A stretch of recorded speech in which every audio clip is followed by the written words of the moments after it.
Bien, ahora vamos a ver otra funcionalidad que tienen casi todos los osciloscopios digitales, que es el uso de la herramienta FFT. FFT significa transformada rápida de Fourier en español.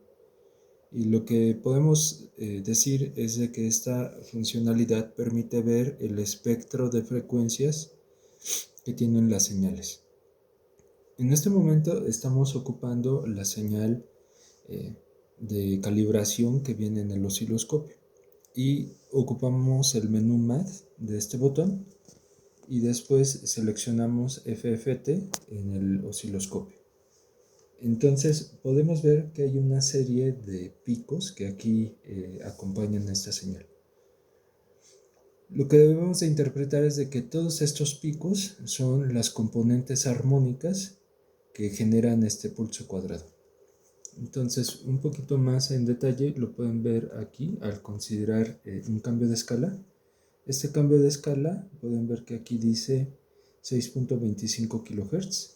Y si cambio la escala, ahora dice 3.12 kHz. Y así, estoy haciendo la escala cada vez más pequeña para ver estos picos. Recuerden que la señal era una señal de 1 kHz. Entonces, hasta aquí, vamos a ahora ocupar la posición horizontal para desplazar el espectro y pueden ver que hay un pico principal que es que es el más intenso, que está precisamente a 1 kHz. Recuerden que mi escala es de 1.5 kHz, entonces es decir, en este segmento tengo 1.5 kHz y un poquito antes tengo 1 kHz, que es el espectro de mi señal. Después tengo otro pico que sería aproximadamente en 3 kHz, otro pico que sería en 4.5 kHz y así pueden ver que se trata de los múltiplos eh, impares de 1 kHz. Todas estas señales representan señales sinusoidales y la suma de todas estas señales sinusoidales genera el pulso cuadrado en el tiempo. Por supuesto, cada una de estas señales tiene una amplitud diferente.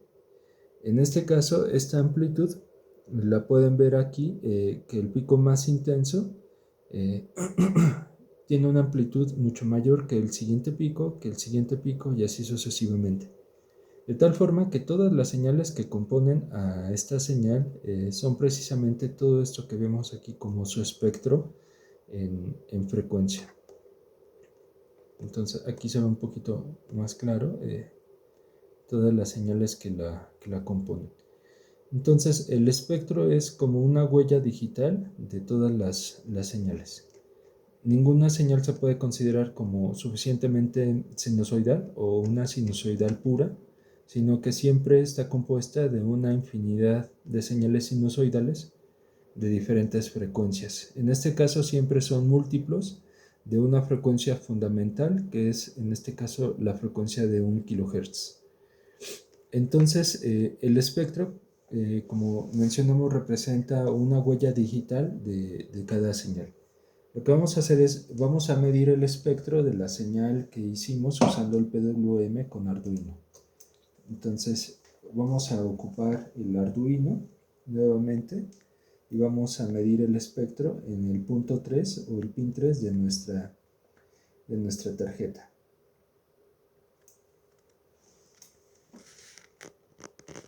Aquí ya se puede ver todas las frecuencias que componen a esta señal. Entonces, recuerden que era una señal que tenía un tiempo, un ciclo de trabajo grande, es decir, estaba prácticamente en alto todo el tiempo y estaba en bajo una pequeña cantidad de tiempo. Y estas son todas las frecuencias que componen a esta señal.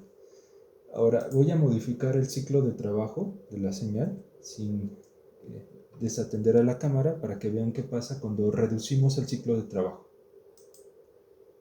Entonces compilo el programa, lo subo a la tarjeta, se pierde por un momento y ahora podemos ver el ciclo de trabajo que es un poco más grande el de más tiempo está en bajo, pero pueden ver que se cambió el espectro. Entonces, si lo vemos con más detalle, pueden ver todas estas componentes armónicas. Cada uno de estos picos representa una componente armónica, es decir, una componente sinusoidal, y la suma de todas estas componentes es lo que da como resultado a la señal que estamos viendo. Voy a seguir cambiando el ciclo de trabajo. Vamos a ver qué pasa. Lo compilo, lo subo a la tarjeta, se pierde por un momento y ahora aparece. Es un ciclo de trabajo más grande y pueden ver que el espectro se está haciendo cada vez más compacto, más reducido. Okay, pueden ver aquí, cuando hago un poco más al zoom,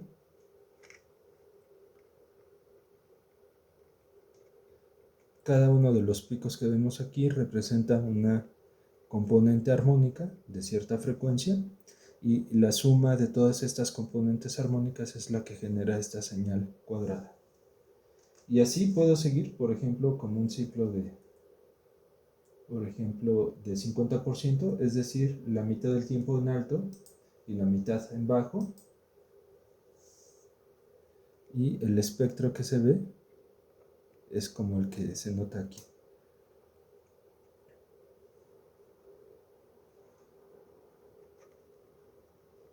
Entonces, nuevamente cada una de estas gráficas pues es como una huella digital de cada señal. Cada señal se caracteriza por un espectro diferente. Entonces, de esta manera lo que nosotros podemos ver es de que nuestras señales siempre se van a poder caracterizar como señales en el tiempo, pero también por su espectro de frecuencias que lo representa. Bueno, muchas gracias.